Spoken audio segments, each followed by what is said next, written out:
All right, everybody out there in YouTube land, welcome to Roleplayer with a Thousand Faces. I am Matt Yancik. I'll be your host for this evening's festivities. So I'm the founder and head game master here at the channel. And each week, okay, that's a lie. Each week or two, or sometimes three, I like to talk to somebody interesting in the industry. I like to get their perspectives on what's going on, find out about what they're doing. And you may have noticed the fellow right here next to me. We have tonight with us Christopher Robin Negelein. So Christopher has been in the industry for quite a while now. The thing that most interested me about Christopher is this sort of balance he seems to have between like self-publishing, and he also works with the bigwigs, and also truth be told, and I know he kind of made a joke about this in one of his Facebook posts or something. He called himself. What did you say? What Well, was I it? said that you've interviewed bigger wigs Big, than me. right, right. But I don't interview. Let's be clear here on Role Player with a Thousand Faces. I'm not interested necessarily in big wigs. I'm interested in interesting wigs. And I'm very glad to have Christopher on the program with us tonight. So Christopher, thank you so much for coming on. How are you doing? Oh, I'm doing fine. Just had a little bit of meal. I had my day job wrap up, so it's nice. May I ask, and I know that this is like an odd question to start with, and you don't have to tell us, what's your day job? Well, it's my third career I've had, and I'm a nurse. Uh, That's fantastic. Wait, so three careers. You're on your third career. I think this is was it Robert Heinlein that said that specialization is for insects and that a good, well-rounded person should be able to do all sorts of different things. Um, so Including knowing five languages, dig a foxhole, and play chess, among some other things. that's right. Yes. Yeah. Oh my goodness. We definitely read the same authors and follow the same quotes. Well, it's great to have you on, Christopher. I was going to kind of introduce you and just sort of talk a little bit about what you've done in the past. So I first sort of became aware of Christopher probably like a few years ago when I saw because we kind of move in the same circles, and I started hearing his name all the time. And so I was like, who the heck is this guy? And then I sort of noticed, oh, okay, well, he's the guy that has all the stuff on Drive Through RPG, and he's this guy that you also have. Oh my God, I can't believe I forget. You worked a little, but you were a contributing writer Contributing writer for a for science fiction engine that works with 5e. It's with highly 5e, compatible. It's called Esper Genesis. In fact, it's probably as compatible as you're going to get for science fiction with D&D until Wizards of the Coast makes their own thing. their And own I'm a science contributing fiction. writer, so I give major props to the the main developer and the genius of the world setting, the Silrain arc, which is Mhm. Richard Lescofair. I loved playing in his sandbox, and I look forward to doing it some more. And of course, I think your last big thing, or at least maybe the thing that's about to sort of come out, and I was just like to tell you the sort of circles that Christopher moves in.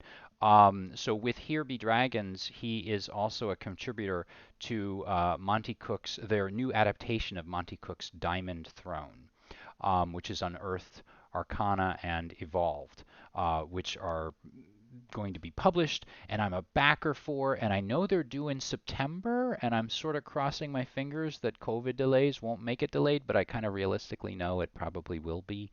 Um, so, Christopher, tell us a bit about yourself. Were you always into science fiction? Were you always into games? Were you always into like superheroes and role playing and all of that stuff from I an early am age? I'm a big cliche. Hmm. I was into the geeky stuff before it was cool.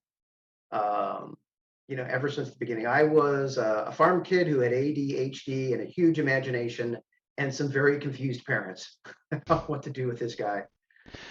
We had, the family was very practical, but yet somewhere we had a room where I think everybody put all their stuff when they went to college and then kind of put it there and forgot about it. Like maybe in my family at some point, college was kind of like, that's your rite of passage. Thank you very much. Now come back to the real world when you're done. And somewhere in there was a slipcase edition of Lord of the Rings and Oh, some Jules Verne, and kind of went from there. so Uh, you actually went into the room and pulled stuff out of it from like siblings? Is that what you're no, saying? no, no, from my parents and my grandparents and my aunts and uncles. Oh, This is let me rewind. I'm sorry. So the farm I grew up on mostly was in Oklahoma. It was a pig farm, but it was right next door to my grandparents who had a chicken farm. And yeah, it was in my grandparents' house. They had, like I said, this kind of pseudo library slash junk room. and did you ever find out who it was that had this slipcased edition of Lord of the Rings? You know, Or I is it? never thought to ask about it till a couple of years ago. Oh, it's funny that you mentioned that. It's actually the way that I sort of discovered writing and maybe reading myself. I remember like going into my parents' like they kept this big box in the garage of all the paperbacks that they would read and they just started to stack up. And I would go in there and I couldn't tell if it was like my father's stuff or my mother's stuff, but I think I started like sorting. They had like books like The Thorn Birds, which is not quite as cool as Lord of the Rings, or maybe it's cool in a different sort of way. But yeah, I had kind of a similar sort of experience. Was there something in particular? Was it Lord of the Rings then that influenced you, or was maybe there something else that you'd say? Lord of the Rings. One of my aunts got me a Tarzan Marvel comic book Mm-hmm. back in the day, so I kind of had a touchstone for pulp before I ever knew what pulp was, Mm-hmm. because those comic books were very pulpy back in the day. Is that Uh, and then there was Star Wars, of course, mm, and Battlestar Galactica and all that sort of stuff. mm. So what was it then that you thought you were going to do with yourself back in those days? Did you see yourself as eventually becoming like say by day a nurse and then by evenings this creator or Oh, no, no, no, no. That would have been too practical and too straightforward. I was thinking by the age of 12, I wanted to be a paperback writer, just like oh, that song. that's And cool. and for since I was 12 years old, so about 5 years ago, Hmm. that was my, I had a day job and I would work constantly on trying to finish up short stories and novels. I have like 3 or 4 novels sitting in my drawer, so to speak. Um, and basically, kind of what happened to get me to where I am now on the role playing side was I spent about 8 years in a monthly workshop with a really great mentor, Adam Troy Castro, Hmm. who that is somebody you should write down and check out. Hmm. He's never blossomed commercially as much as I think he should have, which was Hmm. sad. I mean, he's a little inside for the traditional publishing industry.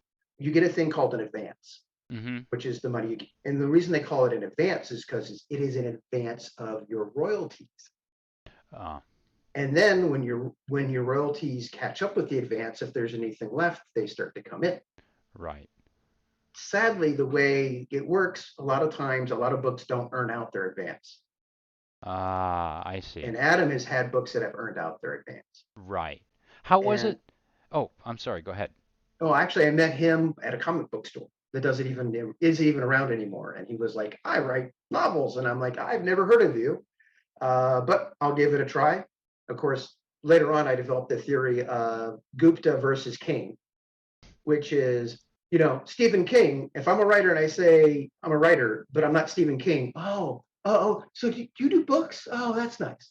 But Gupta, a doctor on CNN, if you Yeah. say, oh, I'm a doctor, just because you're not Gupta, everybody makes assumptions that, and I know a lot of broke doctors. Right. Right. So, but yeah, so same thing. I don't even want to get into it too much about how a lot of writers are just invisible. Readers make them invisible, and it's painful to some degree. Um, but yeah, so I was with him for 8 years and got to the point where he said, "All you need is luck, Chris. You've got everything else." And I'm like, "I need luck. Now I'm screwed." I want to continue. I want to talk about the writers are invisible thing, but before we kind of Sure. jump ahead to that, what I want to ask is how was he an influence for you? So 8 years is a long time to spend. Kind of, can I say that you were sort of mentoring under him if you were at his Yeah, workshops and he was my mentor. so Just monthly critiques of our work back and forth, and he's been nominated for several awards. and earned a few awards as well. Hmm. Just, not the big ones, because anytime Ted Chiang is in your category in a novella or a Hugo, that's it. Give up. Go home. Ted's going to take it. Yeah, Ted Chiang's fairly impressive when it comes to that. But Exactly. tell me though, what it is about him that maybe inspired you or kept you coming back for more advice or maybe kept you going through it. Like there are so many people, and I've kind of said this on the program before. There are a lot of people that they sort of set things aside at a certain point. They reach a certain age or they spend so many years on it and they say, look, I really like to do it, but maybe it's just not meant to be for me or whatever, and they set it aside. What was it that allowed you to sort of continue? Was it? Well, two things. I had spent years in other workshops that didn't understand genre stuff. Mm-hmm. And they, so just getting to a place where people understood me was great. Mm. And then the second one was I was getting feedback. I was getting progress. Not getting published, but I could see the progress. Mm-hmm. Example of that is with the role playing stuff. Um, you know, it's a sideline. It's nickels and dimes, but every nickel and dime is feedback that I'm in the right direction. I'm going Yeah. somewhere. People are reading my stuff. I get it. So that kind of keeps me going and keeps me motivated. And then eventually what happened is, everything has a lifespan. Workshops wrapped up.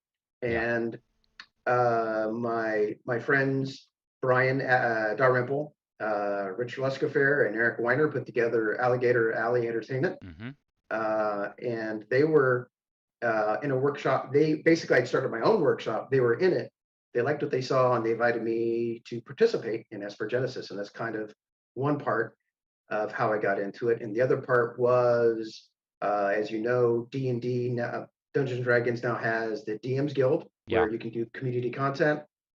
I didn't feel as comfortable back then with 5e, Mm-hmm. but the Monte Cook games, they did Cypher, and they said, Yeah. do it. And I felt very comfortable with Cypher. Yeah. I've been running it. I even have a little YouTube series, about 5 or 6 episodes, where I did Yes. my own live what do they call it? Live The streaming, live play, the live actual play. play. Yes, because it's not live, because it's pre-recorded. But yeah, Kind. Yeah. Yeah. yeah. And but I got like 1 or 2 people going, yay. So I was like, like you said, I didn't get enough feedback to think people cared about it, and then Right. stopped doing it. And then now it's a thing. Yeah, but what's interesting though is that you kind of kept plugging through it. Like I think a lot of people, I think a lot of people would sort of set it aside and they're not going to, and they sort of tell themselves they're not going to continue. And I've heard this from like many people, like the idea that maybe there are lots of people out there with talent, but there aren't as many people out there with, say, the persistence. Or maybe they're not, say, in a position to continue. Um, and so, for example, I remember I wanted to make films when I was growing up, and so I ended up going to film school, and I actually landed a really good job coming out of film school. And suddenly, when I had a really good job that paid the bills and all of that, suddenly struggling to make movies wasn't as important to me as it was before. And I was sort of seduced by a steady paycheck and like working at a big company. It was a big movie studio, but the difference was I wasn't creating anything. What, how have you been able to, and I've asked this of others, but I'm very much interested in your perspective on this. How have you been able to say balance? You say you're on your third career. How have you been able to balance that career with the writing that you're doing, I assume, in the evenings and hopefully not while you're supposed to be taking care of a patient? Right? Never. No, no. Now I do have lunch breaks. There you go. And on my lunch break, I pull out my little iPad because it fits into my bag, and it's in a little case with a little laptop, and with a little laptop case. And you know, sometimes it's a line a day. Sometimes it's a whole paragraph. When I get a weekend, that's when I try to really push things through. And for me, kind of the thing that really slows me down is more the layout and design. Hmm. If I could pay someone to do that and get that, so I could just keep writing, I would really like to do that. But Right. And so, especially when you're entrepreneurial, you have to pretty much be a one-man band to do all of it.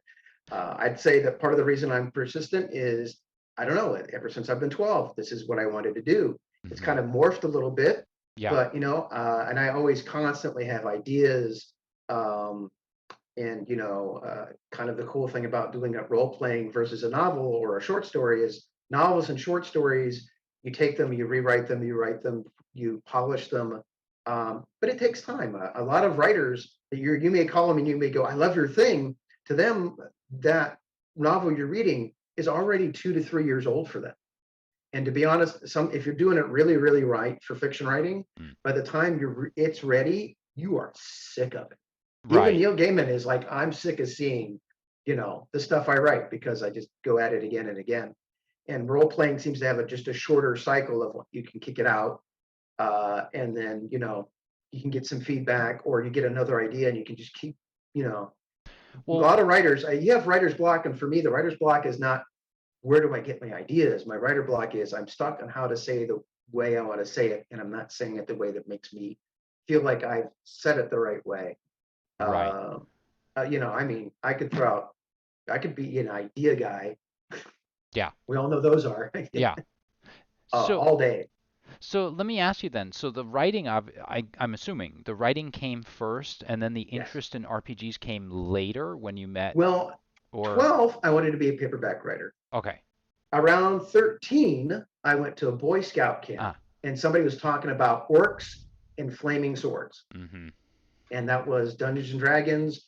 And we took little pieces of paper and wrote numbers on them and tore them up and put them in an envelope to like be little chips because we didn't have Right. the dice. Right. Oh. And the next day I was like, here's my dungeon. And the guy's like, yeah, your dungeon is like a cavern here and a tunnel here and a cavern. It looked like a real cave system, but he's like, oh, no, you have to make it, he wanted to look like a TSR dungeon, right? It's nothing related to like, an actual Right. natural dungeon. But I mean, a cave system. So, but even then, so I kind of went back and forth, and maybe I would have been a little faster with my fiction writing if I hadn't been role playing as much, but role playing has always been a thing for me. In fact, I was tempted once or twice to get into it more often, but uh, I had several times I was a single dad Mm-hmm. raising my kid who has Asperger's, Mm-hmm. and when I can make a paycheck as a journalist or as an advertising and marketing guy, compared to trying to make it as an RPG guy, that kind of went out. Yeah. And then, of course, when you are, struggling as a writer, especially marketing or advertising, and you have a kid who has special needs, Yeah. you're pretty much single for a long time. Yeah. Yeah. No, So there was no extra support to help me kind of, balance it out more than one way or the other. no, I really very much identify with what you're saying. Like it was kind of a similar story with me. As I mentioned, I got like a big job and I sort of got on this track. And the idea, it was weird. It was like when I was younger and when I was fresh out of college and broke, it would have been easy to just say, okay, I'm a struggling artist. I'm going to spend the next 5 to 10 years just trying to write the great American novel or trying to publish my setting or trying to do whatever. But then I sort of fell into a job that paid all the bills and I had money left over. And after having that, it was very difficult to sort of walk backward and say, okay, I think I'm going to give the job up, go back to like a little studio postage stamp size apartment. Um, I was sort of lucky in that I didn't have like I hadn't gotten married, I didn't have any children. But for so many of my friends who do the responsible thing that their parents love it when they do and the family thing, um, I'm impressed by the fact that they stay loyal to their family. Um, how is it that you've been burning the midnight oil, doing all that work at night? Where do you get this energy to do that from? Is it the feedback that you receive? Is it just this drive that you have? What is it?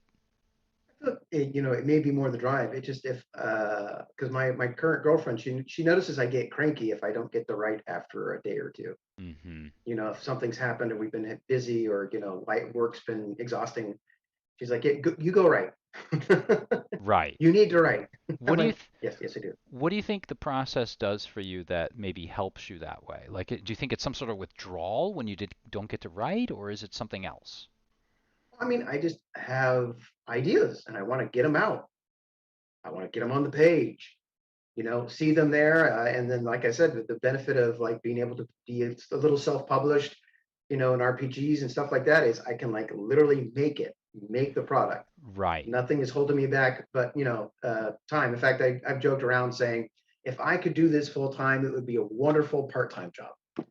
Right. Yeah. I get what you're saying with that as well.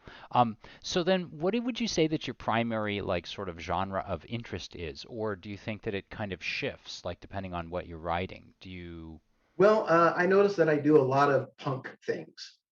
So I think I'd like to do a lot of genre mashing up. A lot of stuff I used to read back in the, that came from the 1970s. A lot of it really wasn't kind of in a pigeonhole yet, as it is now.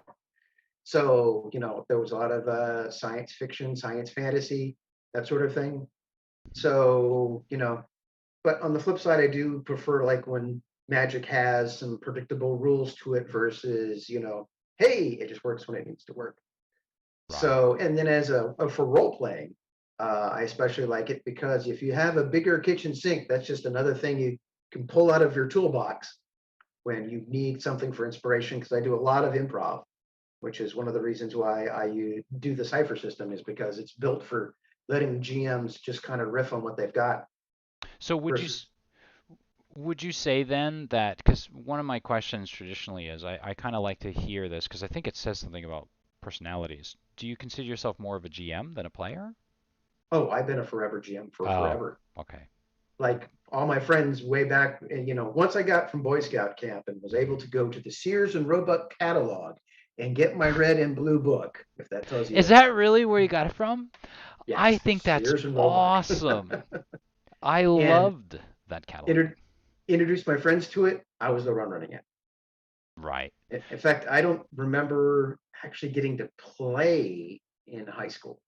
What I is got to it? actually play other people's games in college. Oh, interesting. So you were kind of like almost, I don't want to say operating blind, right? But you're kind of 100%. like just sort of making it up on your own. And I'm assuming then that your friends are not like they're not mutinying and they're enjoying the games that you're coming up with. What was it about the young Christopher's games that what was a game with young Christopher like? What sort of games were you running? Well, I ran Dungeons and Dragons for a while, and then I ran Teenage Mutant Ninja Turtles, Hmm. and then I ran Gamma World, which probably explains sort of that whole kitchen sink sort of thing going on right there. Yeah, that's quite a spread of like genres there. And so when you were doing that, was there a point where you started thinking like, hey, maybe I could make a career out of this? Were you starting to think, oh, maybe I don't have Well, to write novels. I could. my original idea for a day job while I was trying to write my American novel would be I'd go to public relations, and then through public relations, I would be a PR. I would be a PR guy for a role playing game company, helping promote this hobby and telling people how cool it is, um, and then writing my novel on the side. So That part never happened, by the way. but it's interesting though, like so when you were younger then, you were thinking that you actually wanted to do promotion rather than actually like full-time writing, or were you just sort of thinking I could never, nobody well, can ever make a career out of full-time writing? well, I always have a backup plan. Right. So even back then, I was kind of like, well, I no one's no the bills aren't going to get paid while I'm writing. I need to have a day job. So what can I Right. do as a day job that would keep the bills paid, has somehow have me connected to the sort of things that inspire my writing and all Yeah. that, and then boom. So When yes. when was the time then when so there's a certain point which I often wonder about. Like so there's a point where like you're building and creating for your own games, but then you Mhm. start thinking to yourself, huh, I'll bet if I could just like polish this a little bit, rearrange that, I could actually release this and people might want to play with it too outside of like my own circle. It was there a point where something kind of like a switch flipped where you're like, "Oh, maybe I should start like taking my adventures and releasing them or the characters I make or maybe the settings or whatever you're doing." Or was it more of a gradual thing? Well, it happened. The idea happened once or twice in college. Like, I game master. I make a lot of stuff up. Let me try to make up a game or two of my own. But back then, especially before the internet, I was again operating blind. I didn't know anything about the business, how to get into the business. Ironically, at the same time, that's when the Weeks were working on White Wolf, Hmm. and uh, brains fried. Owen, it's Hmm. SK, Owen from Pathfinder fame, Yeah. was earning his wings in Dragon magazine. But I just for whatever reason, it didn't click with me, or it didn't dawn on me those things could be done because I was out in the middle of like nowhere, which that would be my excuse, except Owen also lives in Oklahoma. So, um, exactly. So at that point, I was just like, that'll never happen to me. And then fast forward, somebody invites me to start working on games. I decide, hey, I'm comfortable with Cypher, just let me make a thing or two, and then boom, do it. Part of also I think was holding me back was uh, layout and design was a big mystery to me Hmm. and expensive. I mean, to get InDesign back then was a good Yeah. chunk of money that I didn't have because Yeah. single dad. you Right. know. Right. So, and I had people who would teach me, but they were like, you need to get the software first, and I'm like, don't have money for that. So So, so were you kind of open to? Because another thing that I think about when I think about people, and actually the only real test I have for this is my own myself. Like, are you sort of the guy a guy that likes to do? He's very hands-on with each part of it. Like you mentioned that if you could find somebody and hire somebody to do the layout and stuff, you do that. But is that because you don't have the time for it, or is that because you're not interested, or is that because you don't think you're any good at it? Would you prefer to be able to like have the time to sit down, learn InDesign, and then do all the layout and design yourself? well, my frustration with layout and design with InDesign is I know what I want to do can be done in that program, but it's not very intuitive where to find those things to do it.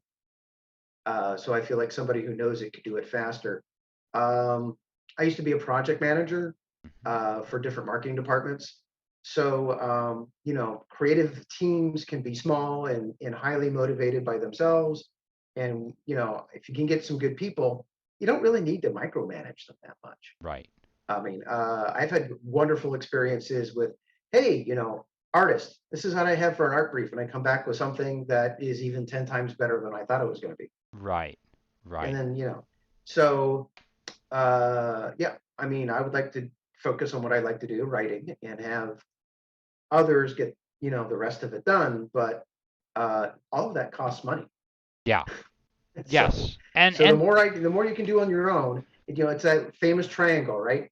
Cheap, quick, or fast. Pick well, two. So I picked, yes. the cheap and good and not the fast. Right. Yeah, I was just about to say like time is on there somewhere because like Yes. that time can be more valuable than money sometimes, or more expensive maybe is probably the term that I'm And layout and design will always take longer than you think it does. You'll be like, eh, this is easy. I can get this done in like 2 to 3 days. And then like two yes. weeks later, you're like, wow, So then what's your so approach to your writing schedule now? So if you have your full-time job, and I imagine yeah. that working as a nurse, you probably don't really, it's not a 9 to 5 thing, right? Your schedule Well, it probably depends changes on the some? job you have. Uh, When I was making a lot of Cypher product, I had like I kicked out 17 in under just a little over a year or so. I'd have to check my dates.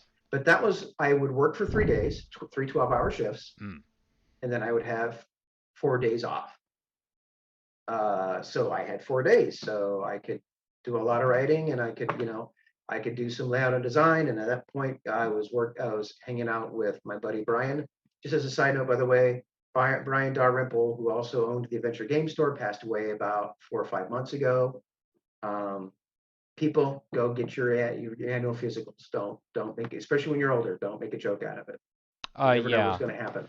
I would He definitely was agree with that. also, just as a side note, he was a 20-year secretary for the Game Manufacturers Association. So if you have any RPG heroes, writers, and designers, you may not have known him, but when he passed away, they knew it. Yeah. He had a lot of friends in the industry. He was a quiet giant. Sorry, just a No, not slight at indiscretion. all. And I would So actually, he would go ahead. I'm sorry. I was going to say I would totally back you up on that idea of the physicals. And as you get older, you never think that you're going to be getting older, but you do. I hate to tell you, everybody out there, Who you was it? Was it do. Descartes or somebody who said, we don't grow old, we just grow, we just have young minds that, end up in old bodies, something It like it that. may have been it may have been Descartes that said that. Um, And I'm paraphrasing at this point. yeah, yes. So then, if you are spending your time in the evenings working on this stuff, and you have 3 days where you're working, 4 days where you're kind of off, because I was going to ask you about that. There is a massive, if you go to Drive Through RPG, folks, there's a massive amount of material and I say material kind of maybe in the way that a teacher talks about the material they use to prep their own Content lessons. is the buzzword. Yeah, I know they say content, but like I would never call the stuff that I make for school content, and I don't think that GMing stuff, like that's not content. I think that that's material. That's like really, it's got texture to it, and there's something there's a story in there. There are characters in there. There's adventure hooks. There's like weapons, and there's ships and all of that stuff. Um, so I was going to say, you produced a stunning amount of material. When did you put that stuff out? One at a time. You I would write just some, just would write it, put it out one at a time. Well, what happened was I also, once I got a nice, document put together, it became a template, which made layout and design faster. Um, but yeah, that's what I did. Now I have a 40-hour job that, is 5 days a week, and I'm actually finding it tougher to do what I used to do. right. Having a whole day to do something versus just, 4 hours or 3 hours in the evening after spending, quality time with, family and stuff like that. It's a little harder. But back when I had a whole day to get everything done for, 4 days in a row, that was Right. much easier. What was the first Uh, thing that you initially put up? so, and this is all in the Cipher stuff. The very first thing I put up is no longer up there. Hmm. It was a worksheet to kind of allow you to kind of just, are you familiar with Powered by the Apocalypse games? Sure. So yeah, I made a playbook for Cipher. Oh, Like oh, this is how you can make a ranger or something, and these are the things you need to check off and do. But in order to do it in a way that respected their guidelines, left a lot of holes. So that kind of died to the wayside.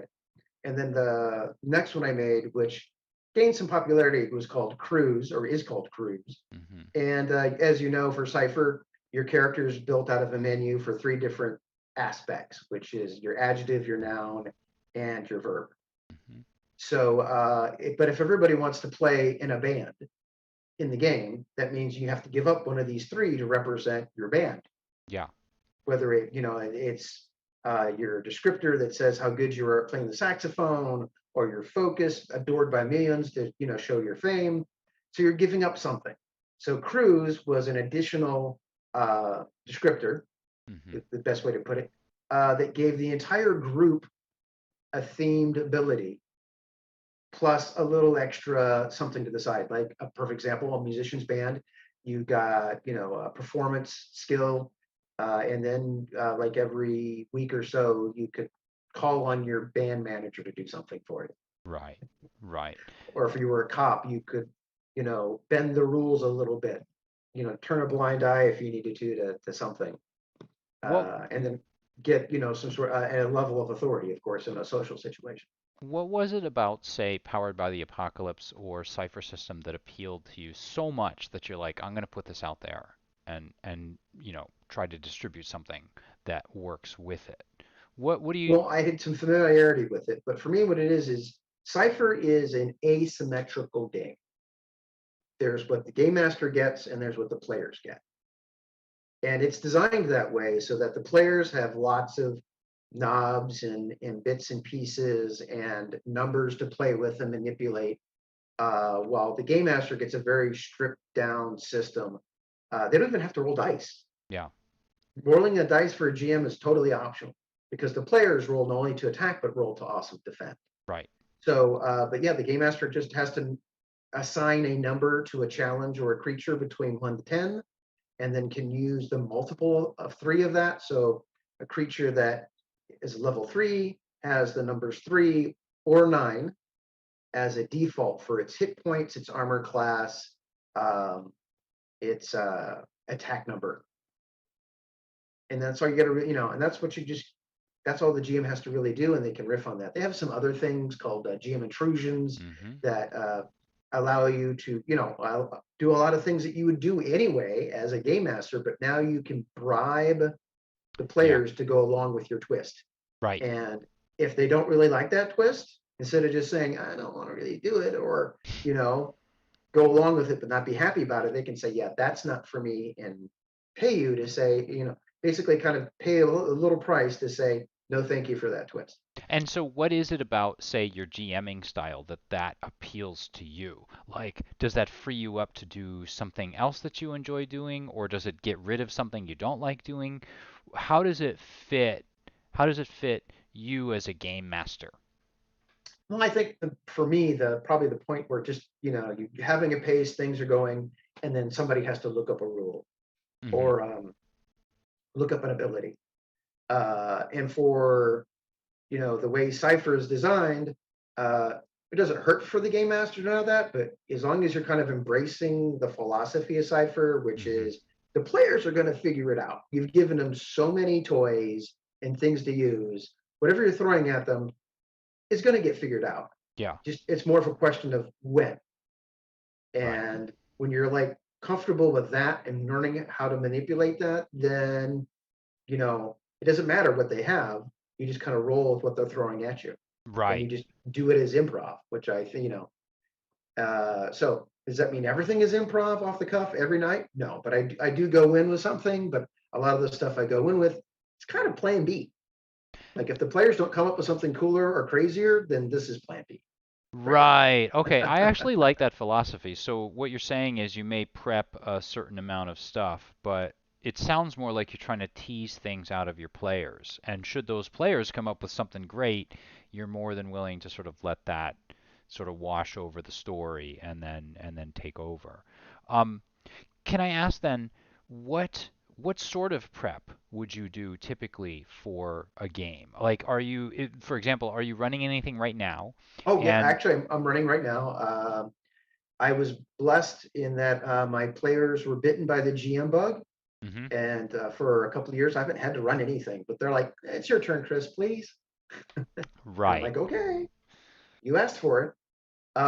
So there was, and they didn't have to twist my arm. I already had done a lot of that I prep. I would had imagine written a after lot of things out. I would totally imagine, like as a fellow game master, if I were just not GMing for 2 years, I would be like ready to explode with ideas, and your problem was probably trying to narrow it down to one. And on top of that, there's only, you can lay a lot of groundwork, and sometimes world building is just for the sake of the enjoyment of world building. But, at some point I had to be, well, if we're going to run it, I need to know what you guys are doing so I can incorporate that into what we have. Like a perfect example was I sent them a little questionnaire and like, do you guys want to be explorers? Yeah. Do you want to be entertainers? Because I Yeah. look for a reason why everybody's together. I did session 0 long before it was a thing. Mhm. And my big thing was we all have to be part of something, Yeah. because that way if players come and go, this something, be it a pirate ship or an adventurers guild or a house everybody has part of a deed in, continues on the theme of the game. And they said they wanted to be entertaining explorers. I'm like, okay, thanks, guys. And I'm like, try to noodling out exactly what they said. And I think I figured out that the explorers were the older gamers who were kind of like, oh, that's what you do in a role playing game is you do exploring or whatever excuse to get you out there into the adventure, right? And the people that are new, that are in my game, that are completely new. Yeah. When I say completely new, I mean never played a role playing game before they joined my game, Good or they job played maybe once. bringing Well, people all of into the them game. actually, except for one guy, if you go all the way back 3 to 4, 3 years ago, they were all like that, except for like one dude. Right. And so yeah, so they went from like being brand new to game mastering to like, now they're, oh yeah, we're explorers. So the people who weren't really, didn't have a clue, they're like, entertainer sounds cool. So I'm like, Mm. oh, I see. So with that vibe, I knew my blessedly more experienced players Mm, will just go with the flow. But if I knew people, you know, kind of a little, I don't know what to do, but entertaining sounds cool. So it inspired me to do basically, you're a band of mm, musicians. And our intro segment, I wouldn't even say adventure, but arc yeah. was getting ready for a battle of the bands, Right. which included like, well, how you guys gonna practice? Oh, Hmm. well, we need to find a place. Okay, well, there's an abandoned warehouse. One of you has a mansion and a courtyard, but you have, fussy, finicky neighbors. Uh, what was another one? Oh, one of you, your brother owns a bar. Do you want to go there, sort of thing? And then, so kind of like I had my world, so I knew where these things could fall together as soon as I knew where the players were and what they wanted to do. And all those things just kind of built off each other. So do I have some arcs? I do, but they're kind of the thing that is a through line to make people feel like they've had a story in addition to all of the whatever comes up. Right. So where do you place And the emphasis then? And I'm not even sure if I'm going to ask this question right because to me, I'm kind of similar. Like I generally have, of course, a lot of people will say, "Oh, are you running a campaign?"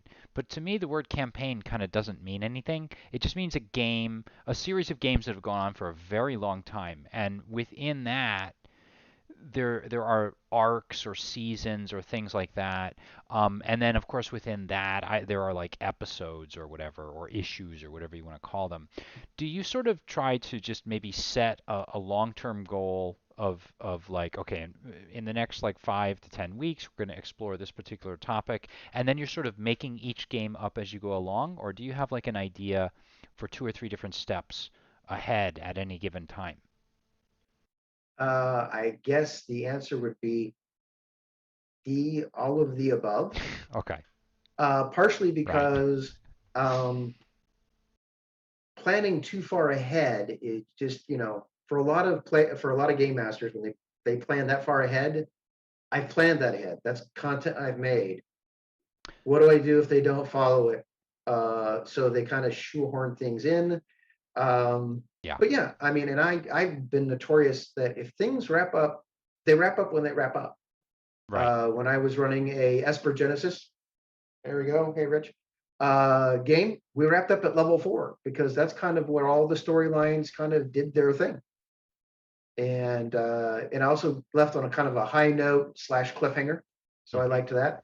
Hmm. And just just last week, all my older players are like, you know, making in jokes while the new people are like, what are they even talking about? Right. Right. Well, that's the interesting thing is that those experiences often are, they stay in your mind, right? And so they're very real to someone. So they're just as real as maybe a real experience you may have actually had in life. Um, when did the game wrap up? And you say that you left it on like a cliffhanger, and this kind of interests me because what I want to kind of know is when it wrapped up and ended, were you thinking, phew, I'm done with it. I have no idea what's like I made a great cliffhanger. I really don't actually know what's going to happen, but it's a great cliffhanger, and I'm going to take a long, like 5 year break, and then we'll maybe play a sequel game? Or did you sort of know where it was going? Well, a little bit more of option one than versus option two. Hmm. And hey, if you want to hear about my 25th level paladin, you've opened that door now. I'm just saying. Right. So what happened with the Esper Genesis game was a lot of my players were not familiar with 5e. Esper Genesis also has a little bit of a background. It's not hard to teach, but one of my players was running his game, and he's like, "Chris, don't tell anybody anything about your game because I don't want them to be distracted until my game wraps up." Yeah. He was just a little nervous about that, but I wanted Yeah. to respect it. So I was like, "How am I going to get everybody up to speed as fast as possible Hmm. without, and get things going?" So on the public face, Hmm. what I had was, congratulations, we are 200 years in the future, where there is a civil war between spacers, which would later become the Prometheans in Esper Genesis, which are genetically modified humans, or as I like to say, asshole 2.0, and regular humans. And that adventure, or that starting adventure, was they were on a research and development ship for a special hyperdrive. Ship station gets attacked. They escape in the hyperdrive prototype, and then they hit the button, and boom, cliffhanger to next week. Right. So the next week, I'm like, okay, because I've helped them all get in, understand. I said you can only play humans or Prometheans. That way, they didn't have to figure out what's going on with the alien races. Because, spoiler, moving ahead to my game I have now, I've discovered some of my players, they read the stuff for my campaign world. Oh, big dude with axe, period. Did you actually read? Yes, they are big dudes with axes, but they're pretty cool and laid back. They're not jerks like you're playing them. Right. Oh, yeah, I just read the thing. So, and then they wake up and they're in a cryostasis thing and on another abandoned space station, and they're like, well, what is going on? So there's like two levels of mystery. Because on the private side, what I said was, well, I got them to only play those characters as an excuse to get them to play those characters and then open up the alien races to maybe further characters. Right. They were jettisoned, they were hyperspaced to another part of the universe where the bad guys are. So they've tipped off the bad guys that humans exist, and they've been put in cryo sleep. And then in addition to that, they're sleeper agents. They had been programmed. What have they been programmed with? All the modern skills, so they can interact with all of the equipment that's 200, 400 years in the future now. Right. So that's how I kind of bent over backwards. Yeah. Slightly. Slightly. And how did it end? It ended with the realization that they were sleeper agents. Right.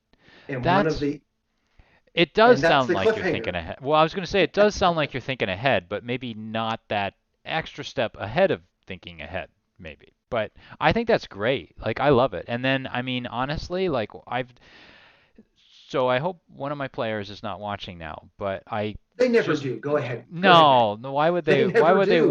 My I give players. them these links and they never see any of it. My players don't even watch their own streams. Nope. So I ended up killing off at the very last second in like the last game that we played. It was a Rifts campaign, Savage World, and one of my players flew his power armor into like a reactor and just essentially sacrificed himself, and I let him do it.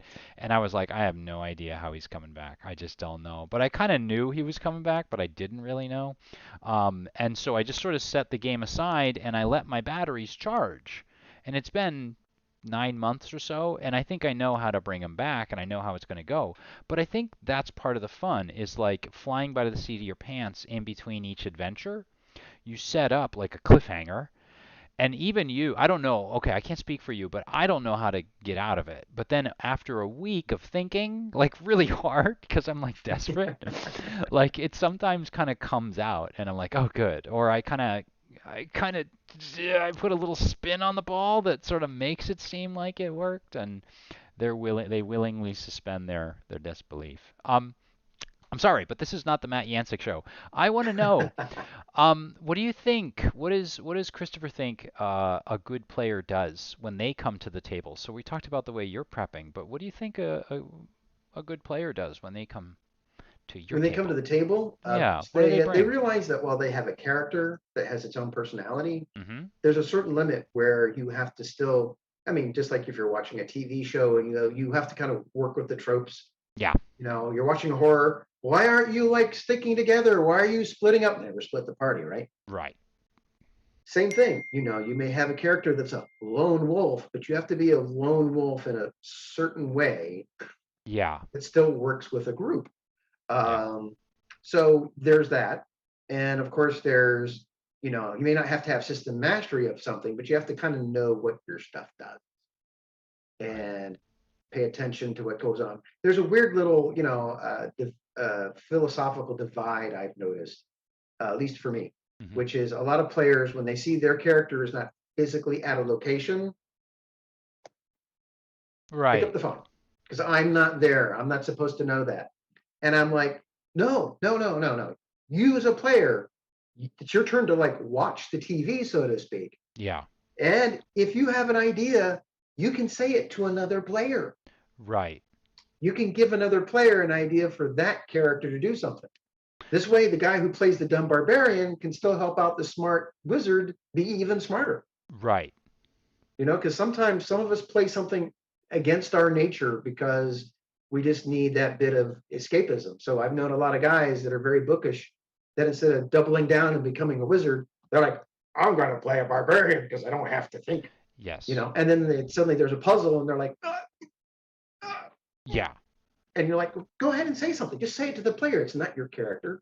You can, and I think that's also kind of, if you want to talk about how we grow as game masters, I think one of the phases we painfully go through is trying to put everything in the game, and not everything belongs in the game. If you have an irksome player,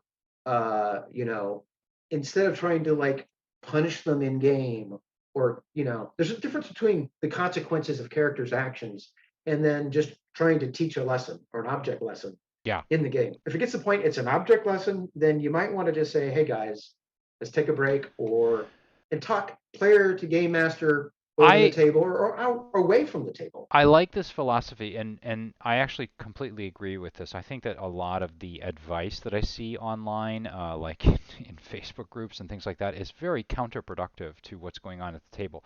What do you, as a game master, like you've already kind of mentioned that you'll do a timeout maybe, or you'll actually talk to the people. How do you, as a game master, try to maybe help the players? Maybe someone that's new, or maybe someone that just doesn't quite get what's going on, that cooperative aspect at the table. Is there anything you do in particular, either before the game, during the game, or after the game, to help those players out? Well, if it's somebody who's brand new to the game, I don't Mm-hmm. mind having another player help them, Mm-hmm. to kind of take the load off a little bit, and Yeah. as well because usually I get the player who'd be the most frustrated, like, dude, why don't you have them be the helper instead of them trying to be the judger across the Right. table, and they're not, you know, being a mentor, so to speak. And I just up and up offer suggestions. I Yeah. mean, I'm here at a table, we're not used to kind of jumping in on conversations, or at least I'm not.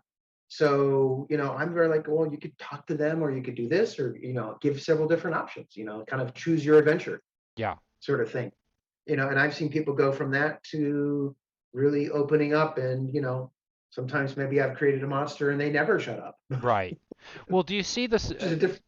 Because it sounds like what I like about what you're saying is that it sounds like the game master takes on, when you are game master, takes on a more social role in a way, like facilitating people, not just in the game to doing thing, like to do something, but also outside of the game, outside of character, to make these kind of meta suggestions to help the player sort of see options that maybe they might just not be thinking through. I think that's a really good thing, and I think that means, honestly, I think that's a sign of a healthy game master. Well, Um, thank you. I've got you fooled. Oh, well, yeah, I know. Well, you said all the right things, didn't you?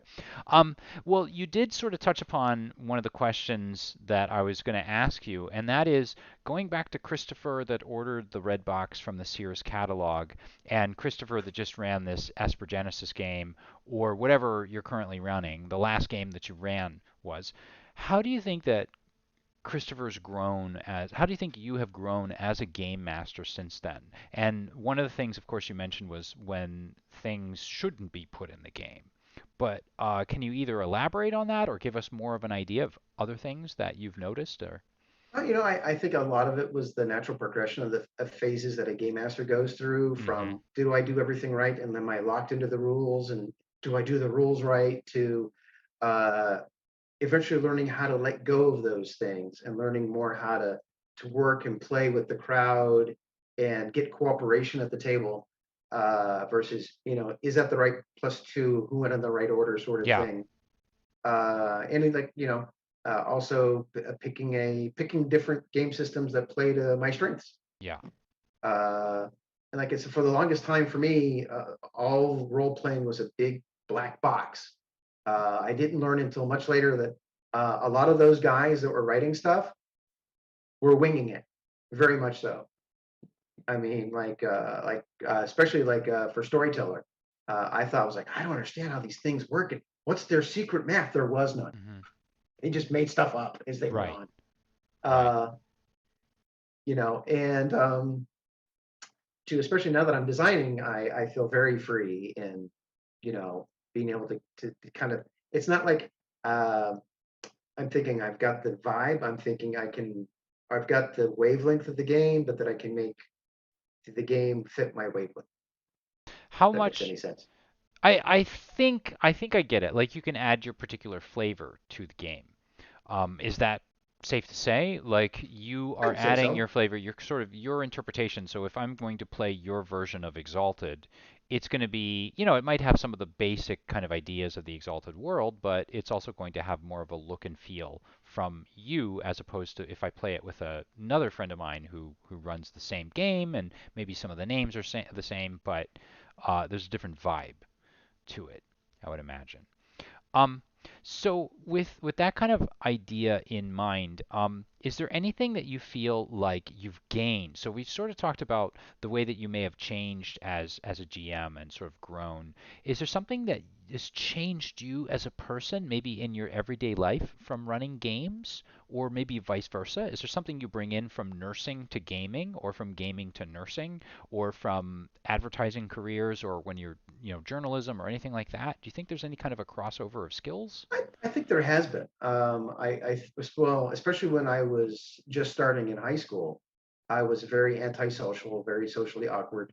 But then I had a group, I had a safe space, and then that I found out through that I wasn't a overly skinny, ugly guy. That personality can make up a lot, make up Hmm. for a lot. Hmm.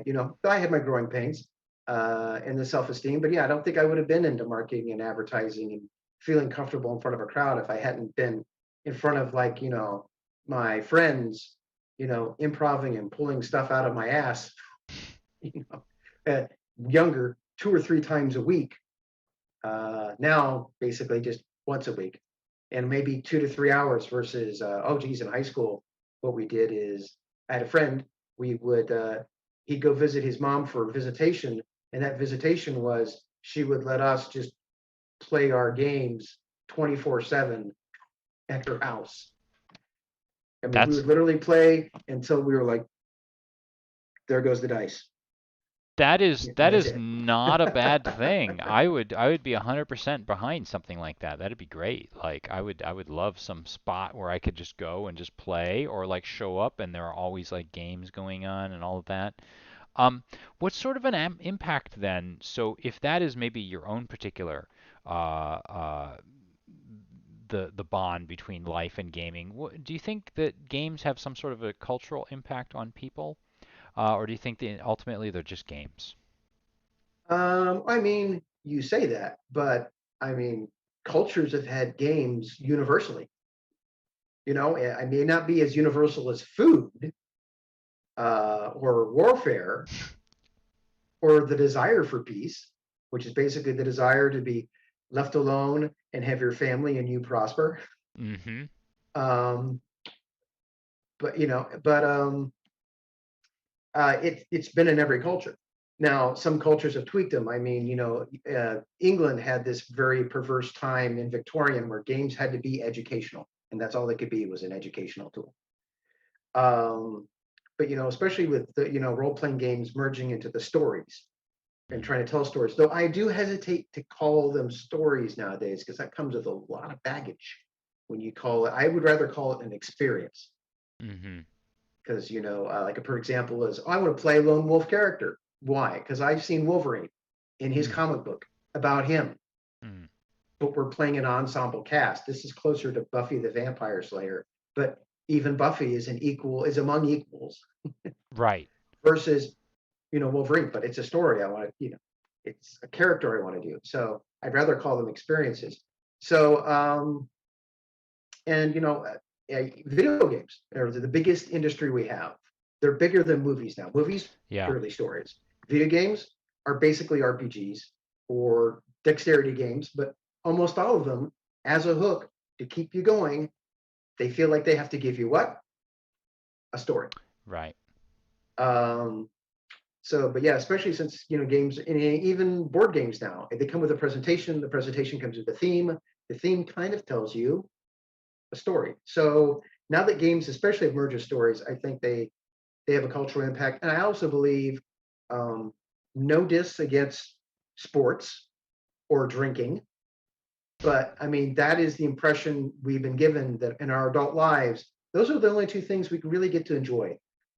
Gear, cars, gear, toys, big boy toys, drinking, and sports. That's it. No other hobbies. Any Yeah. other hobby is kind of weird, kind of different. Yeah, it's And I'm not it's even talking about gaming. I'm talking, you could do, remote controlled cars, right. painting, something creative. Right. And I think we all need more of that. I mean, some of us embraced that during COVID a little bit more, Yeah. but I think overall, I mean, I'd rather talk to somebody about, oh, so you do painting. How does that work for you? What do you do versus, golf? Right. And, I'm not disrespecting them, but then again, my interest is not in them. But I think, uh, just off my cuff, Games Workshop, they push Yeah. the hobby, they push the painting side as a crafty hobby side as much as they do the game. Right. And of course, the stories. Yeah, it's interesting that you say that because of course we all know and I am here right now and you are there right now and we're talking right now as a result of the fact that this hobby, this experience, as you say, has become mainstream enough and popular enough that it can support this sort of. Well, yeah, you're right. It's still a tiny little niche, but it is at least it's barely there's barely enough there to support this sort of thing. Like there's an audience for me, there's an audience for you.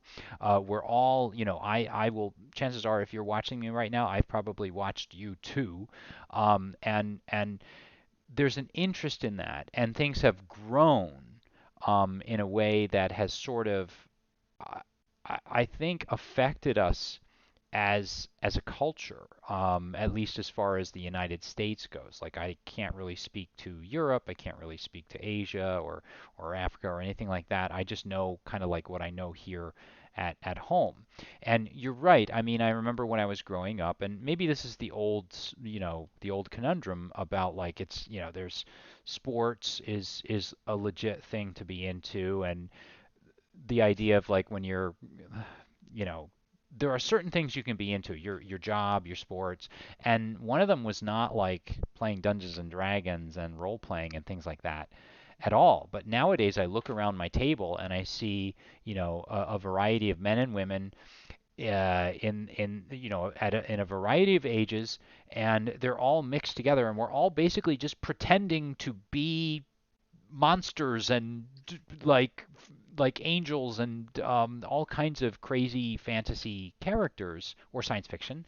And I sometimes pause and I'm like, oh my gosh, what are we all doing? Whatever it is, it's great. It's like so much fun because we're making up our own stories. Um, I'm sorry, I've No, you're digressed. fine. So let's go back again to the writing thing because I don't want to forget this question because you had actually mentioned this before. So you had said earlier, of course you are still writing, correct? Oh yes. Or as you may have known, you mentioned. Oh yeah, you mentioned it. The Diamond Throne Kickstarter. Yes. I was one Yes. of the stretch goals Yes. to Oh, write an adventure, and I've ended up doing a little bit more than that. yes. Um, but that manuscript, by the way, has been turned in, and I'm helping doing some second level edits on the main books. So I've seen things, I've seen layouts, they look gorgeous even in their beta state. Mm, So it's real, it's happening for anybody. With Kickstarters, communication sometimes can be difficult, frustrating, but yeah, it's there, it's real, it's moving on. I really wish I could show you the pictures of the so cartographer who do took my map. I. Oh, you wait till you see it. It's not 100% accurate, Uh-huh. but when you make really weird things, sometimes, especially when you only have so much space on the page to make something and have Mhm. people figure it out at a glance, you Right. stick with some Yeah, tropes. you So have to kind of like, yeah, I see what you're saying. How is that, by the way? So, um I know that you had been self-publishing and putting out your own product, and that sort of means you mentioned that you could kind of like develop a template and do sort of like, I assume you're kind of doing whatever you want, and maybe one day you're like, oh, we need one more page, so I'm going to throw in one more page. But I assume when you're working with Here Be Dragons, I assume they're like, Christopher, it's got to be 3 pages. Can it be 3 pages? Can it be 3 and a quarter? 3 pages. Were you kind of working to trim stuff? Was there some sort of adjustment where like you're like, oh gosh, I'm not doing this for myself. I got to do this for them. What was that like? Well, they've been very flexible, which is great. Oh. But they wanted a big, for a lot of my stuff I do is around 12, 15,000 words Mm-hmm. usually. And that is a product of me being a part-timer and wanting to get something out Yeah. sooner than later. So I make it smaller. Right. So for them, it was a big project. But yeah, I established, well, how many words is it? How many words are you paying me? How much are Yeah. you paying me per word? How many words do you want? And then going from there. So it wasn't so much trimming, but at one point, as I kept adding things, I'm like, okay, at this point, I kind of, at this, I've got kind of that, I got that eyeball where I'm like, this is where I stop adding things and start going back and filling in holes and seeing what I've forgotten or missed, or start doing a second level rewrite to go, yeah, that ended up sounding more like a bullet point than a fully formed sentence, Yeah. or vice versa, where Right. I needed it. And by the time I got done, I'd hit my mark. So now, yeah. And I'm a little more aware of that thanks to my history being a journalist and being, a copywriter. I mean, before there were tweets, I Yeah. have left my boss's office sweating over 140 characters, trying to pick the right words for a Yes. slogan or something, which is much harder than writing a whole novel and being able to digress to wherever you want. Right. Spending 7 pages describing a door, name of the rose, thank you very much. Right. Um, and that sort of thing. So yeah, like a perfect example is right now I'm doing a little thing for a little third-party product for a little role-playing game called For Coin and Blood, where basically you are murder hobos. You're the underworld criminals of the Renaissance, and that one I'm kind of adding as I go because I've got Mm-hmm. my little template. Mm-hmm. It took me longer to put my template together probably than writing everything in, but yeah, for Diamond Throne it was much more, like I said, pulling back on my other experiences to get it really close on the nose. So it sounds like, I mean, even though you say you're on your third career, I mean, it just sounds like you're sort of like gaining skills from this area, and this area. And as you say, I mean, I'm sure now that you mention it, yes, being a journalist, you must be used to really paring things down by like a three. It's kind of like, I guess the modern equivalent for us everyday folks is like writing a tweet. You like write out a tweet and you realize you're 17 characters over. And you're like, okay, well, I can change like will be to just will, and I can change like people to like man, or maybe wait, that doesn't work, so I got to change it to, and then you have to change this other word over here, and then you're like down you like 3 characters over, and you're like, oh wait a minute, what else do I have to change? Oh, let me take out a space there because this is Twitter and nobody really cares about punctuation. Oh, I don't need the exclamation point. This is the internet. I don't need this and that. So it sounds like those skills have served you well. Oh, they've all kind of merged in, they've helped out definitely. Can you give us, this is the part where I try to trick you, and don't worry, Christopher, no one is watching right now. No one watches my channel. They don't, actually.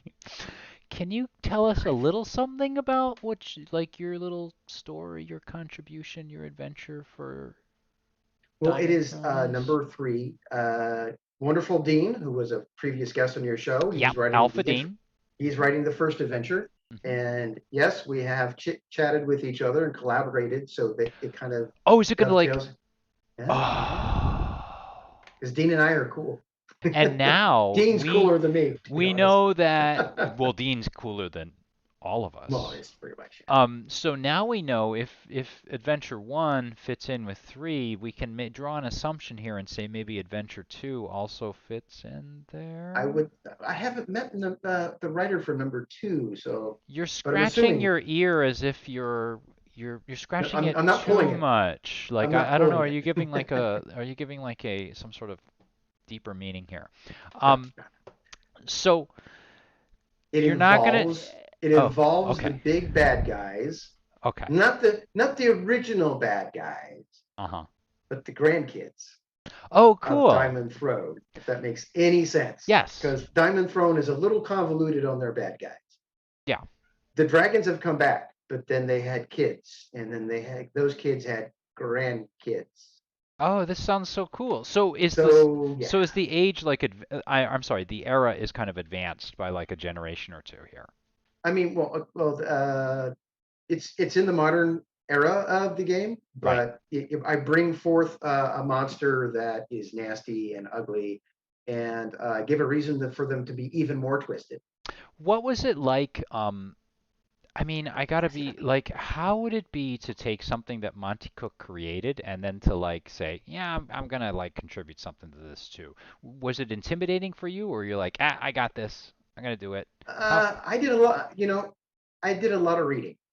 Mm-hmm. I did a lot of reading. I have a lot of his stuff from the past. Mm-hmm. So, and I think,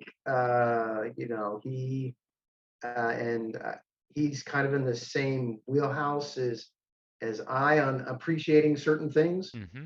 Mm-hmm. Um, yeah, he made that setting, Diamond Throne, to support his own spin Yeah. on 3.5 or Yeah. 3.0. But it had a very dark side to it if you really kind of read between the lines. Yeah. Um, Things that get reflected. I mean, he had chaosy tech, Yeah. which also was in Tolus. In Tullus, yeah, I was Yeah. just reading about it today. Yep. Yep. So I mean, all that it has kind of a similar vein and flavor to it. So yeah, I just did a lot of that kind of reading and research, and then just kind of let myself go. I'm not shy about saying I touch base with Dean and said, "Hey, Dean, I have these ideas. I just want to double check," because Dean had ran a 6-year Yes, Diamond Throne I campaign. I know So I was that. like, "Or is that kind of in the vein?" He's like, "You're spot on, Chris. You're Right. spot on." Right. And If he has seen one of the manuscripts, so he was like, it fits. "It How fits." much So how much were you getting from like Here Be Dragons? Were they like reading it with a fine-tooth comb, or they're still did you have looking to like through it. pay? Oh, okay. But yeah, actually, you touch on something in the industry in Mhm. that there's some differences. Like if you're in traditional publishing and a writer sends something and you're going to be like, you know what, we're going to make this happen. You send a draft back with suggestions. Yeah. For role playing games, a lot of this stuff is work for hire. Right. Maybe some potential royalties on the back end. If you're like somebody like who's been in it forever and is insanely talented, like Robin D. Laws or Mhm. Ken Hite. Mhm. Um, but on that level, a developer may do anything like, here's my suggestions. Two, you'll never hear from them, and then you'll see the book and you'll see whatever changes they made are in the book, and that's Oh. So it's possible it. that you have no idea what they're going to like they could be This is my first time working with them. We've had good communication back and forth, right. and I don't think it would be breaking my NDA to say they have literally said what they've seen they like and they want to do more with me in the future. That's Knock great. on wood. Yeah. So, but I haven't really seen them, and they've been sending me stuff of theirs to give like a second round edit to, sort of thing, or just a very quick sort of second eyes to it. So I'm assuming if they haven't said anything to me, it's because they haven't got around to it yet. They're still working on the core book, and this is a supporting adventure. Mhm. It's a little Mhm. farther down the line. This is interesting to me when you say that. You said that Dean had seen, and so when we say Dean, we're talking about Dean Lewis, who is over on the Cypher Unlimited channel. And I'm not saying this to plug him. I'm saying this because it's good and Oh, I'm needs. plugging them. I'm Oh, there plugging you them. go, Those Cypher guys are Unlimited. great. You I only guys have should so go many check shirts I out can wear. So Cypher Unlimited. That's right. You could just keep pulling the shirts off, and there's just one more logo after another. But Dean, you mentioned had seen the manuscript. So this is kind of interesting to me. So this means that when this stuff is happening, say, and someone and a writer is hired or whatever, it's entirely possible that the writer hasn't seen the manuscript. You're either given an idea or you pitch them an idea or there's some idea floating around. You write it and it may or may not fit it, and then Well, they I may mean, change. so the RPG business, not only is it a small industry, Hmm. it's pretty much the Wild West. You could have one company be very communicative and work with people and have a developer who has a firm eye, but Yeah, not a strong, but doesn't have to have a strong hand yeah, or iron grip. yeah, Or you may have exactly what you said. It just feels like it's total chaos. yeah. I think part of it is because Dean and I have some initiative. Now, we did ask Right, Here Be Dragons if we could do that, communicate with each other, just to keep them kind of, in the loop, and they were happy with it. right. And So, they seem like really nice. Like from the interviews I've seen and all that, everybody seems like a totally nice, normal. Like when I say normal, I mean like level-headed and like competent person. And like I see like the stuff that they've done. It's all very cool and very interesting. So I'm just champing at the bit though. I really want to get this thing. Like I've been waiting for this forever and I'm like so excited to see it and I'm very excited that you get to work on thank it you. and that you then agree to come on the show to Well, talk a I can little make bit it about worse it. for you. Oh, I could tell you about don't even what I'm tell me. working on. What are you working on? Tell us. So I'm working on Solar Sails, the RPG, Cool. which is, I'll be right up front, it's heavily Spelljammer inspired, That's but it's not awesome. Spelljammer. Right. But thank you. So like because I think like a perfect example is Spelljammer. The first product seemed to have kind of again a firm eye, so to Mhm. speak, or a vision, and then it just kind of started falling apart as later supplements went out. Like a perfect example is it wanted to be swashbuckling Yeah. and master and commander. Yeah. You can't have really both in the same game. Right, right. You can't have master and commander, because one like a perfect example is a lot of people in Spelljammers like, well, why don't you just drop rocks beyond the range of like what a wizard could throw a fireball at you? Mm. Just drop rocks on a castle. Why are you wasting time going through the front door? That sort of Right. thing. Right. Right. So, I would almost would say it's a little bit more inspired by the Spelljammer we got in the Polyhedron. I think in Mhm. Polyhedron, where it was one system. Yeah. Yeah, yeah. So, and it has its own unique cosmology, but it is very much sailing ships in the void. That's cool. So, and instead of planets, we have bastions because Mhm. the Mother Earth of this solar system, for some mystery, has exploded. And now there are these floating islands that sustain life. Some of them are as big as continents. Um, and you're like, well, how does that make any scientific sense? It doesn't. It's a Yeah, fantasy world. it's yeah, Now, do I have exactly. a Yeah. fantasy explanation for that? Right. Maybe I do. Okay. So, there's little bits. I have giant rhino people, um, kind of a spin on the GIF. Also, it's funny because like I know people who embrace 5e and Dungeons and Dragons who think giant space hamsters are stupid, but think go for the eyes, tiny giant space hamster with Boo in Minsk is funny, hilarious. Right. So I'm Right. like, okay, fine. I'll give you giant space hamster people, 7 foot There tall we go. hamsters. Perfect to If you go to to my Patreon, you'll see what they look like, and I have something that's not named the same thing because you can't have your own IP on Dungeon Masters That's Guild, yes. but gives you a 5e version Yeah. called the Rodare. Just So just just saying. skirting the laws there. Just skirting the I laws, the rules and the regulations. I exactly, and in fact, I forgot the one more link you might want to put in later is I got a couple of 5e things, a Eberron Adventure yes, absolutely. and the giant space, the giant rodent people We who will, ladies and gentlemen, look for the link below. You will see the link below. Christopher, I wanted to ask you, and I don't know if you've already said it or not. is there a work that you are particularly most proud of? And it doesn't necessarily it doesn't have to be something role playing related. It could be something outside Ooh. of RPGs. Is there something that you're proud of that you just Um, feel like you're so happy with what? oh, I'm in a healthy relationship now, so I'm happy about that. Hi, Kim. Um, let's see, what else am I happy about? I mean, role playing wise, I'm proud of the products that now have made gold and have five Hmm. stars to them. There's quite a Hmm. few. Hmm. And that's just because it's nice to get that validation that you're doing something right. Right. Because that was, like I said, I guess that was part of my motivation is I was always doing something and putting it in a black hole, submitting it for Yeah. fiction or not getting any feedback from anybody. So Yeah. there was always this, am I even walking in the right direction sort of thing? Right. Right. Well, I think maybe, I mean, maybe that is something that like keeps people going. I mean, because I looked at the all of the stuff that you have on Drive Through RPG and you have it on Amazon, and I feel like you have a tremendous amount of work. Like to me, I am impressed by that. Like honestly, there are so many people that say I want to write or I want to do this or I want to do that, but they don't really have anything to show for it. And you've done it, and now here you are, and you're on the show and you're talking about writing for Diamond Throne, which is just sort of like, that's like the crown that you place on your head. And a lot of people would, I mean, I feel sort of like where are you going to go after Diamond Throne?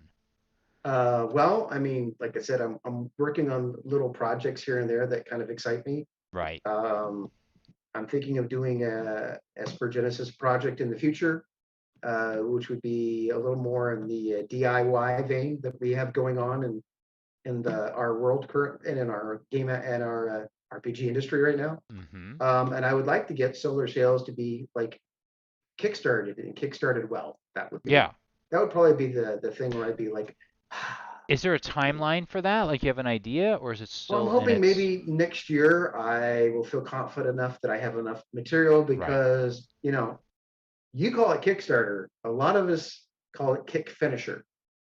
The Y- more you have finished, the better your odds are that you're going to be at least funded, if not successful. Right. You know, Right. I can show you. I have a little game I like called Leviathans. It's done by Catalyst Games. Mm-hmm. They tried to have some guys do a video game for it, and all they had was the art borrowed from the game. Yeah. They had no, they didn't even have a cinematic trailer or Yeah. something. Yeah. And I was like, yeah, this is going to die because it shows that there's been no work really done on this just yet. Right. Um, and I like it. I do like how Onyx Path, they just put out a really great little product called Squeaks in the Dark, where you get to play D&D with intelligent mice in a post-apocalyptic future. I Uh, hadn't heard of that. When was and that? Oh, wow, that's cool. so it's part of their Pugmire game system. Oh, right. Okay. All right. That makes total sense. All right. Got it. And And Pugmire, the cat game too. I can't believe I forgot. Monarchies of Mao, Monarchies of Meow or something? Maue, yeah, I guess Meow. Yeah. Yeah. So the first two don't even give you a hint. It's really a post-apocalyptic when you look at the artwork. I mean, it's Hmm. in the text Yeah. that, essentially, and it really, it's the excuse to be able to play Dungeons and Dragons with cats and dogs. Right. But the mice thing they've had really has embraced in some of the art. You can go, oh yeah, Yeah. that is not straight up fantasy right there. Right. But as the Kickstarter went on, you got bits and pieces, and by the time the Kickstarter was finished, you had the whole, unlaid out manuscript. You just had the manuscript for the game, Yeah. 90% finished. I mean, when you do something like that, knock on wood, Right. people know it's going to get done and they feel much more comfortable with it. Right. And hopefully, pay you a little bit more. That's right. Well, so we'll be looking for solar sails, and perhaps you can come on and maybe talk to us about it. I'd be And at more than that happy to. point, imagine that when that happens, you will have had we'll have I'll have Diamond Throne, more importantly, on my shelf. And I'll tell So, you which parts of it I wrote. yes, that will be interesting too. We could like go through it page by page and say, "Oh, I wrote that paragraph. I wrote this part. I wrote this entire section in that column." And a lot more of it was edited by me. That's right. Um, I was going to say a thing and I got it. Oh, What was it going to be? I don't know. Only you Cool. know. This is true. So something about solar sail. Oh, we'll go on. Maybe it'll pop back in my head. So go ahead. Well, I was just going to say, ultimately, if somebody gave you like an unlimited budget, Hmm. right? And you didn't have to worry about Kickstarter funding it. You didn't even have to worry about it being popular. But I wrote you a check for any amount of money you wanted. What's the sort of game that you would build? I What would you might do? build more than one or two games, to be honest. Oh, start a And I, company. but probably. Um, and by the way, I remembered the thing that I almost forgot, Sure. which was if I was talking to you about a Kickstarter before it finished, that would put you ahead of a lot of journalists or RPG journalists because a lot of them won't cover a Kickstarter until it Until it actually, right, it makes funds. the money. And then they go, why do you guys work so hard to make this kind of like big jump in the middle? And then you've got nothing going, in the front and nothing in the middle because we're trying to get, Right. funded so you guys will cover us so then we can actually have people in the back end. Well, what's interesting to me more as like just as somebody that talks to people is there's again, I've said this a zillion times, but there's so many people that try and don't succeed, or try and half succeed, or try and make a very small ripple in the pond. And to me, that is far more interesting than something that just blows up and gets really, really big. Because most of us, realistically, most of us are not going to become that giant explosive Kickstarter. And so I think to me, it's more interesting to talk about what what we do with our time in order to make the realistic version of what happens like become a reality for us, if that kind of makes any sense. So, 100%. And I have your answer for you, by the way, for your oh, question please, that we yeah, go digress ahead. on. Yeah, I Yeah. already had it. I just was like, I finally remembered. So I would spend the money promoting Esper Genesis Mm-hmm. because to go back to again, even just having a science fiction 5e game, Mm. people are like, "Eh, and then they play it and they find out how great it is. Right. But I mean, just that glass ceiling of Yeah. if it's got to be fantasy and it's got to be in D&D, and if it's Yeah. not that, I mean, there's been times I couldn't get my ass on a panel. Do you Yeah. do 5e? No, well, okay, whatever. Especially for Right. community content, you just don't exist. Right. Outside the sphere of who you're making stuff for. Yes. And I so I'd promote that. I'd get solar sails made. mm-hmm.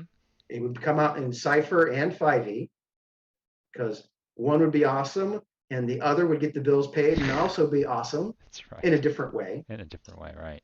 And there is a wonderful, fantastic book you should pick up and read called Jade City Mm-hmm.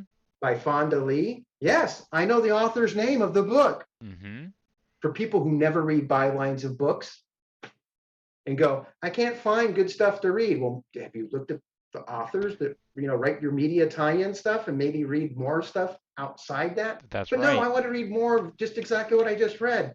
You're going to have to expand your horizons a bit, I guys. totally agree, and that's why I think that like it's often a trap. I often tell my students to read outside their genre. Like I love the fact that maybe they reach a certain age in 5th or 6th grade where they start reading and then they start picking up the exact same kind of book every single time and they just turn one after another. They churn through them. And I think to become a really good creator and probably a really like strong person, I think it's important to have a good variety. And I'm right there with you. I enjoy D&D. I think it's a lot of fun. Oh yeah, It it 100%. it gets me into it, but you know what? Like at the end of the day, if I just ate Big Macs 3 times a day for like 10 years, I would not be as healthy as I would be if I ate a nice variety of food. And that's why I think it's kind of a shame that those like I that's why I love Cypher. And I love the idea of just like this week we're going to play fantasy. Next week we're going to play, science fiction. The week after that we're going to do a romance. It could be any number of And it'll work. things. Or you decide that at some point you're going to grow up and not read those things. And then when you retire and decide you're going to become a writer, in your retirement age, you write the same things you read 50 years ago and then wonder why everyone's saying, yeah, the world has moved on. You need to Right. do something else. I've never Right. bumped into that individual ever in my workshop. All right. repeatedly. So, Yes. so Jade City, just to let you know, perfect example, Mm-hmm. is basically Wire Fu Mm-hmm. meets The Godfather Uh-huh. in 1970s in a faux Asian country. Now this is a very interesting setup. Who was the author again? Fonda Lee, she won some awards for some of her young adult projects. I have to be guilty, I haven't read them, but I love the Jade City. What is it is a an alternate second world 1970s sort of thing. So there's phones, there's cars, that sort of thing. Um, this place, Wanhun, I'm going to mispronounce everything. I think that's the city instead of the country. It's an island. Uh-huh. It's an Asian island. Yeah. It possesses what's called true jade. True jade, if you have it on your body, makes you faster, makes you stronger, makes you have other special abilities. However, if you don't have the right bloodline, and that bloodline itself has to be trained as a martial arts discipline, you will go crazy. You will literally just scratch your skin off. Um, and the two bigger powers that are obviously hinted at as being uh, European slash Western slash Russia Right. fought over this country until they got kicked out by the rebels, who became sort of like Yakuza slash brains fried Tang, the Chinese underground. I'm trying to remember their name is. That's I off the tip of my I tongue. don't know, but I was going to ask when was it that this was published? Not that long ago, but the Really? third Okay. book just came out. When I say not that long ago, I have a bad habit of forgetting that if I remember, it can't be that old. Give me just a second.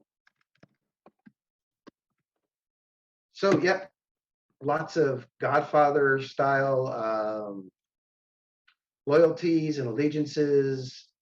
Um, it was published.